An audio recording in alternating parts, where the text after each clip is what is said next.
En vacances, à l'image d'Adrien Rabiot, auquel on attend beaucoup plus, pour un joueur qui joue régulièrement en équipe de France. En tout cas, ce garçon-là, ce latéral gauche, Benjamin Mendy, lui, il est dans son match. C'est lui qui a été l'homme le plus dangereux de cette première mi-temps grâce à ses percussions, à ses centres, dont bénéficie à l'air avec un petit peu de réussite. Mais il est dans la surface de réparation pour reprendre ce ballon pour son 4e but avec l'équipe de France. 3 contre l'Estonie et 1 de plus ce soir. On revoit Bakayoko qui remet ce ballon de la tête et en 2 temps Sébastien Haller qui met ce ballon au fond et qui livre la France, qui a souffert jusqu'au bout avec une action très dangereuse des Coréens sur un coup de pied arrêté.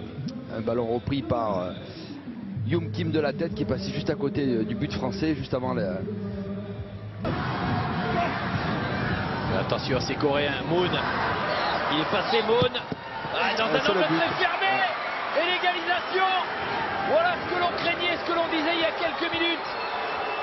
Ouais. Un sélectionneur coréen qui y croyait, qui avait raison. Et c'est Moon qui égalise. Voilà qui va peut-être réveiller nos Français.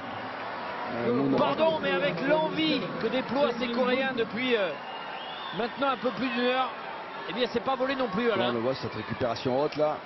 Beaucoup de largesse dans la défense française. C'est l'anglais qui se fait trop vite éliminer. La porte qui arrive un peu en retard et ce ballon qui passe entre les jambes de Hassen. Ben voilà, ça a peut-être réveillé les Français. Qui étaient plutôt bien repartis en 2e mi-temps, mais devenu apathique une nouvelle fois. Attention, Conté. Oh là là, oh là là. Oh, quelle erreur, incroyable, mais incroyable. Quelle erreur, l'erreur de Conté, l'erreur de Hassen. Quelle incompréhension. Et voilà, et un rouge pour Antoine Conté. Et voilà la possibilité pour la Corée de s'imposer avec ce tir au but. Ouais, Conté qui est en difficulté dans cette 2e mi-temps. D'un point de vue défensif, sur ce ballon en profondeur, il n'y a aucun danger. Il ne comprend pas, il comprend pas que son gardien ne non, sort pas. Pourtant il met un bon ballon. Non, l'erreur après elle est surtout de Hassen qui doit dégager ce ballon plutôt que remettre ça à Conté. Qui ne s'y attend pas du tout. Il pense que son gardien va dégager loin devant. Le gardien Hassen qui avait été brillant tout au long du match dans cette intervention. Là, il est vraiment fautif sur ce penalty. Et attention, c'est Moon, l'homme de l'égalisation pour la Corée du Sud, qui a 20 secondes dans le temps additionnel a la possibilité d'offrir une victoire pour la Corée du Sud face à Hassen qui lui a la possibilité peut-être de se racheter. Moon face à Hassen. Oh, c'est au-dessus. Quel raté de Moon. Il manque un peu d'humilité. Ah ouais, le buteur coréen. Face à une victoire qui aurait pu être historique pour la Corée du Sud. Et là on voit l'incompréhension.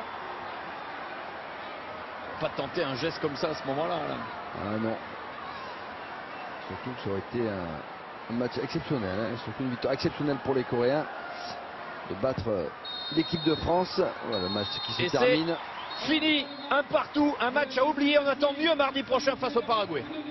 Exactement, Alexandre. Qu'est-ce que je vous dis? J'ai pas vu grand-chose ce soir. Cette équipe de France est habituée à beaucoup mieux. On le voit, Pierre Mankowski très énervé avec cette action, cette grossière erreur de Hassen qui a coûté un penalty, pas un but heureusement, et l'expulsion d'Antoine Conté. On attend notre visage de cette équipe française dès mardi face au Paraguay. Ce sera en direct de Besançon à 21 h sur D17. Merci à toutes les équipes de D17 ce soir avec Alexandre Perrin, avec Thierry Schellmann, Yvan Bonenès, pardon.